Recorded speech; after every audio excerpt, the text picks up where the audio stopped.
Really delighted to be in the beautiful loft apartment of Shelley von Strunckel. Shelley von Strunckel is perhaps best known as being an astrologer. You may have seen Shelley's columns in the Evening Standard, in the Sunday Times, and also in French Vogue and Chinese Vogue. And I'm delighted this morning to be talking to her about her inspirations and passions, spirituality, and also the power of the mind.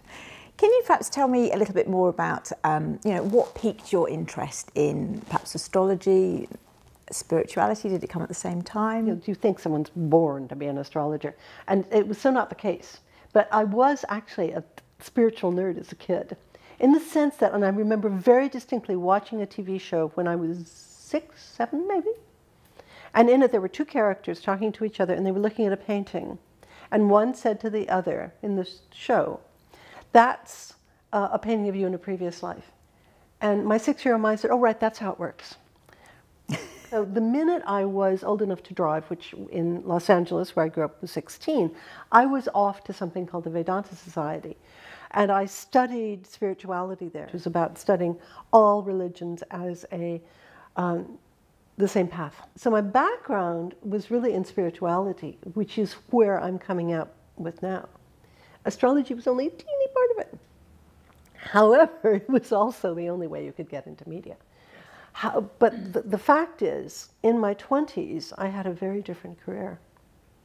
I was a fashion buyer. It was such fun learning about why people bought things. But the other thing it did is it taught me how to present astrology and spirituality to the public. Mm-hmm. So I was very aware of how a lot of spiritual stuff was presented in a way that made it look a bit strange or weird. My marketing background makes me realize that if it's presented in a way that's appealing, then people will be more interested. Yes, of course. I had private clients, and that's the only way I worked for a living for about 10 years. And then... And they were some quite... impressive clients, weren't they? They were celebrities, they were quite well-known individuals that many of us would have known. Yeah, well, I mean, I started out in Hollywood, so, the odd famous person comes your way. So I worked with rock stars and that kind of thing, and because I had a business background, it helped. When I was working as just an astrologer, I mean, that is only private clients, I noticed that the field had kind of a weird reputation, and I'd meet people at a party, and they'd be kind of put off, which is odd. And then I realized it was because, except for one particular writer called Patrick Walker, it was kind of, a bit granny-ish. So I studied his writing. And then quite separately, I was having lunch with a magazine editor, a magazine called Mirabella, which is kind of like Vogue. And I told the editor, who was an astrology fan, that I'd been studying Patrick Walker's writing, and I thought I knew how to do it. And she said, "Well, if you know how to do it for us." It was like, oh my God, a column. And I did it. Now this is the punchline, which is funny, and this is talk about destiny coming along and picking you up. I wrote the column, she said, "Fine, it will run." Mirabella was owned by the Murdoch Corporation, who owned the newspapers for which Patrick Walker wrote in this country. I was in New York. I got a call from Murdoch saying, "Would you like to do a daily column? Will you write a sample?" I did. And then I got a call saying, "Would you like to meet Patrick Walker?" It was, oh my goodness, can I kiss the hem of his robe? Oh my gosh, I'm so excited. So a meeting was arranged. The first Mirabella came out in June. A meeting was arranged for August of that year. And when I arrived, I had no idea it was a job interview. No one said, "He's interested in your writing." Well, of course, the fact is, I'd been studying him so much, it was very much like his. Fantastic. So by the end of the meeting, he walked to the phone and he called the Evening Standard, which was the main newspaper he was connected with, and said, "I found her." And I didn't know there was a her to be found until that moment. Awesome, that's brilliant. I mean, it was, yeah, so it really is, destiny coming along and picking you up by the scruff of the neck and saying, "You will do this." And so in October, I was Patrick Walker's heir and published worldwide. Fantastic, that's brilliant, that's so brilliant. What would you say to someone who's stuck, maybe doesn't quite know what's next? It's a doorway to opportunity. Do something different. Break a habit, because what that will do is trigger different parts of your brain. And anyone, including you as a coach, knows that the minute you do that, then a whole new world opens up. Or we know that actually reaching our potential is around getting comfortable with feeling discomfort, as you say, whether that's going somewhere we don't know or talking to someone that maybe we're intimidated by, but perhaps inspired by as well. Yeah, taking what seems a risk. Yes, yes, absolutely. The astrology column perhaps helps with that doorway of opportunity, Yeah. and seeing it, and getting someone maybe closer to the door of change or thinking differently. To me, an astrology column isn't so much about predicting as, you know, when people read what I write, I hope they are having, if I could put it this way, a little appointment with themselves. And that's sometimes about intuition perhaps, or being very present, thinking about our consciousness in the moment right now. So talk about the power of destiny. In much of history, people have had a destiny. Nowadays, people move, people change professions, or people change their gender.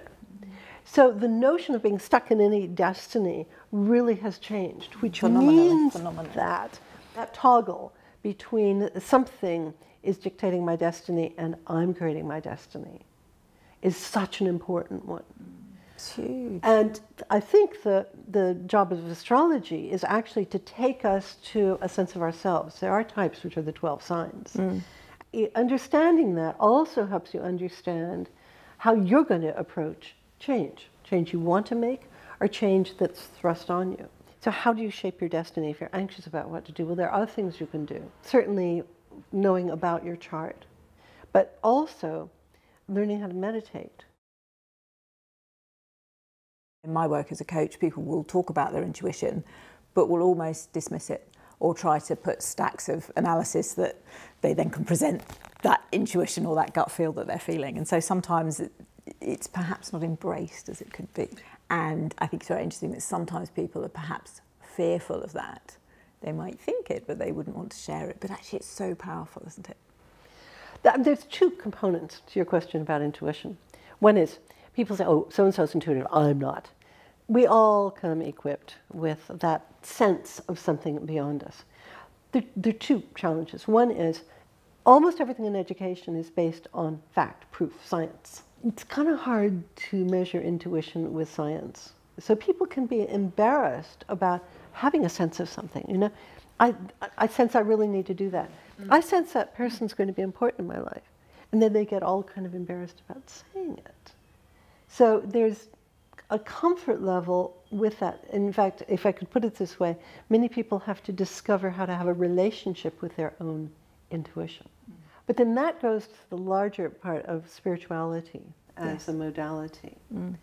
And in, again, a culture that has been, you know, we've all gone to schools where we're told that scientists say X is true, Y works this way, Z will never happen. And that's a viewpoint. Science is only a viewpoint.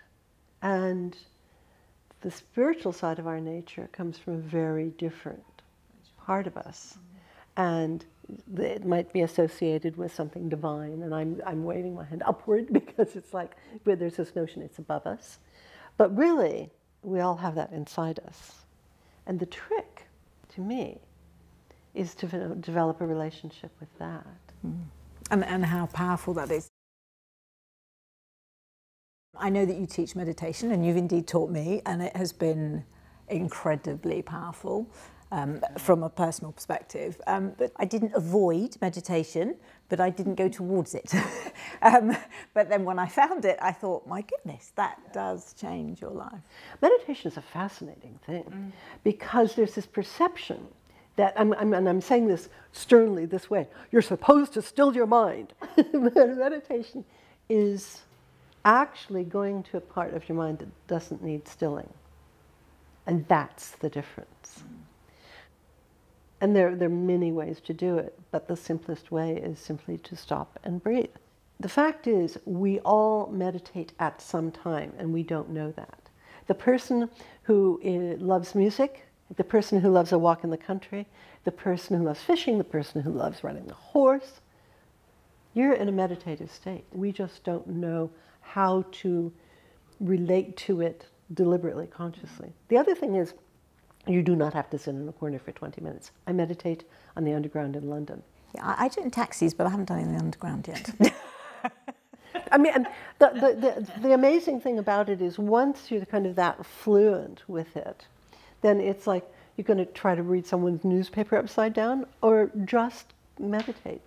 Because it's a state of serenity, you build up that serenity vitamin in your being. And so people actually become more serene. The power of meditation on those days when you seemingly have lots of thoughts and ideas and tasks and deadlines pulling at you, and perhaps the way through isn't obvious. And I've found what's been incredibly useful is just to meditate in that moment, even if you just step away and go into the loo or, you know, where just a private space somewhere. And then you come back and the clarity just bubbles to the top and it's obvious that's actually where I need to focus my energy and my attention now, today. And that whole thing about I have to still my mind, actually, your mind, it can be doing a 3-ring circus while you're meditating. It doesn't matter. No, well, absolutely. And I think that's the myth there, isn't there? It's very powerful that the thoughts are still there, but so powerful. But actually, it is a wonderful It's a very powerful tool, absolutely. For life and for actually feeling well within yourself. Well, I think also when, and again from personal experience, but when you do meditate, you become aware, don't you, of things that maybe are feeling good or feeling less good because you are still enough to notice. I hadn't thought of that, but yes, that's true. Tell me who or what inspires you? Humanity. And it's just humanity at all I find incredibly fascinating and exciting. We're all here to do something. See, I approached this life as an exciting, challenging, occasionally overwhelming, and always inspiring experience. And to watch other people doing that and watching how they approach it in the thousands of ways they do, to me is lovely. I had a little moment in a coffee shop this morning. It was wonderful. There was a man there buying cakes for everyone in his office, and the girl behind the till, she said, I'd like to go and work with him. And he didn't say it for any reason other than he was happy that he was doing it, and it was just a beautiful moment in time. Sunsets, sunrises. I live over a canal, which is amazing. Nature is pretty good, but you know, humanity's got something going for it too. And at our best, we're pretty good. We're perhaps not looking after the world and each other in the way that we should. And again you hear how awful everyone is being to everybody and all of that. Now, actually, no one is being any more awful than they were 100 years ago, 200 years ago, 4,000 years ago. It's just today we know about it, and in fact you know about it on your handheld within seconds. How do you heal the world? Well, first of all, you don't complain, because that actually lowers your frequency and effectiveness. It makes you feel bad, doesn't help the world. A tool like meditation, and I don't say a person has to meditate, because the meditative state can be created by playing music, if you're a musician, and do that. Anything like that helps to harmonize the world, so that we can maybe begin to work with our own energy differently. That is, okay, call me wild and crazy person, to actually begin to use love as a tool to create. And that goes back to the meditation.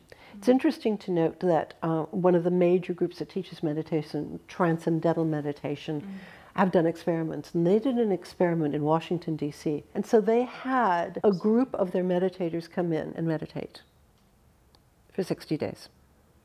They left. The crime rate dropped. The police went, oh, I don't know. And they went, ah. And number two is, maybe don't dwell on the latest violence, because people will come to work and say, did you hear about? And do 10 minutes of that. That doesn't change what's gone on there, and it doesn't help your energy field. So our power is with our consciousness. And that's really the next frontier for us as human beings, to be aware of the power of not just our minds, but how we are. We sometimes wait for someone else to say, you can do that, whereas actually it's within. It's all within, and sometimes we perhaps need that catalyst or an inspiration from someone else to perhaps evoke that internal voice, if you like. Theoretically, astrology tells us what our characters are and what's going to happen. But actually, it helps you understand how you are more clearly in comparison to your presumably well-meaning parents who raised you but kind of thought the way they thought, and many kids who have arguments with their parents, it's just because they have different points of view. Yes. Which can be defined as a star sign, moves on to partners, to bosses. And so to be self-aware, the great thing about astrology is it's quite useful simply for being self-aware. Oh, I work this way. Yes. Understanding yourself, for sure. And that's a great starting point. So you don't compare. You just go, yeah, well, you're like that, I'm like this. That's number one.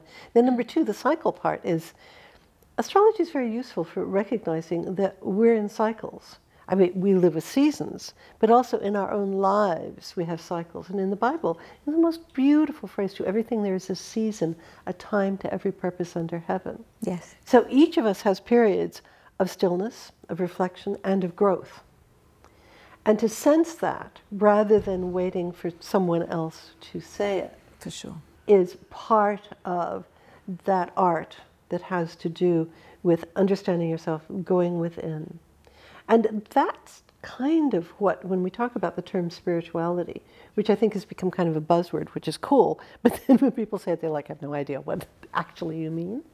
And I've just described that. It's that capacity to sense something larger than yourself. Yes, absolutely. To go within. And in going within, to recognize that there's more to you to discover. And that more that you discover can also actually contribute to the world just by being you. Absolutely.